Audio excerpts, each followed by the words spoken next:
अनुजा, रेशम, सरस्वती, वैशाली, राधा, संजना, काजल, सुहाना, दिव्या।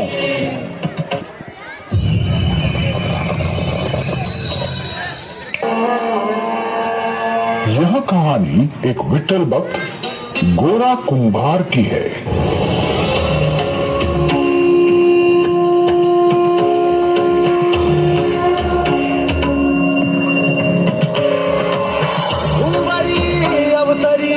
रंगरूप हे विठ्ठल विठ्ठल माऊली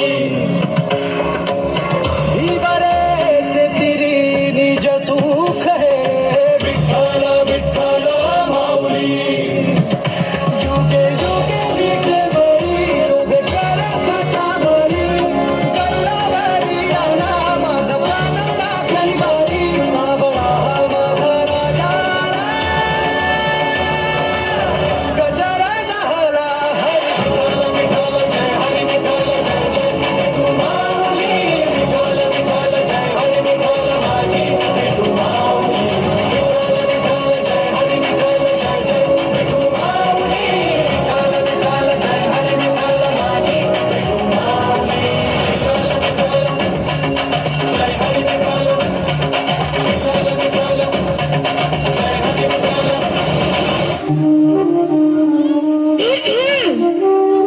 अरे वाह, आज तो माँ बेटे दोनों विठ्ठल की आरती में आए हैं। कुछ समय उस विठ्ठल को भूलकर घर परिवार में ध्यान दे दे तो आपकी बड़ी कृपा होगी। विठ्ठल भी तुम्हारे परिवार का हिस्सा है। हाँ हाँ, तो परिवार के सारे सदस्यों से मिलने का समय बराबर बराबर बांटना चाहिए ना।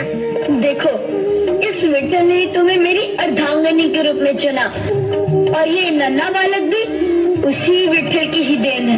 हाँ हाँ, विठ्ठल की ही देन है, तो उसे विठ्ठल का प्रसाद समझकर कभी लीजिए ना अपने हाथों में, कभी अपने गोद में उठाकर खिलाइए ना इसको। यदि आप सारा लाड प्यार उस विठ्ठल पर ही न्योछावर कर दोगे तो इस नन्हे विठ्ठल के हिस्से में क्या आएगा? ये गीली मिट्टी। विठ्ठल, अब दोनों विठ्ठल को आप ही संभालिए, मुझे कुएं से पानी लेने जाना है, ध्यान रखिएगा। आज अपने विठ्ठल के लिए मटका बनाऊंगा और प्रतिदिन उस मटके में पानी भर के अपने विठ्ठल को स्नान कराऊंगा।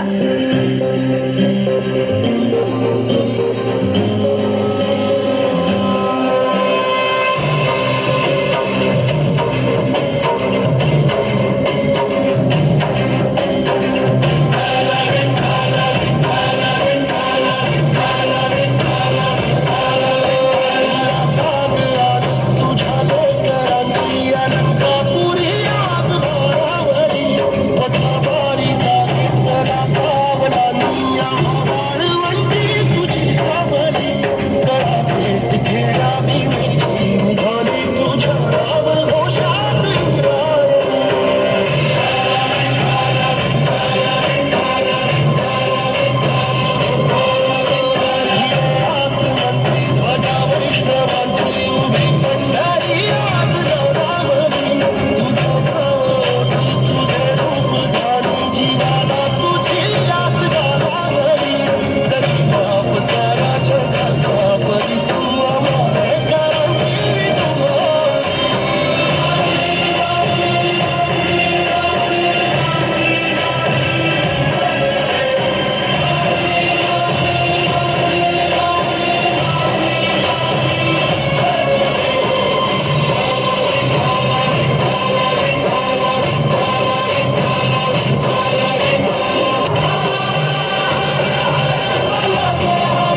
इतनी कठिन परिस्थिति में भी अपने विट्ठल का साथ नहीं छोड़ा।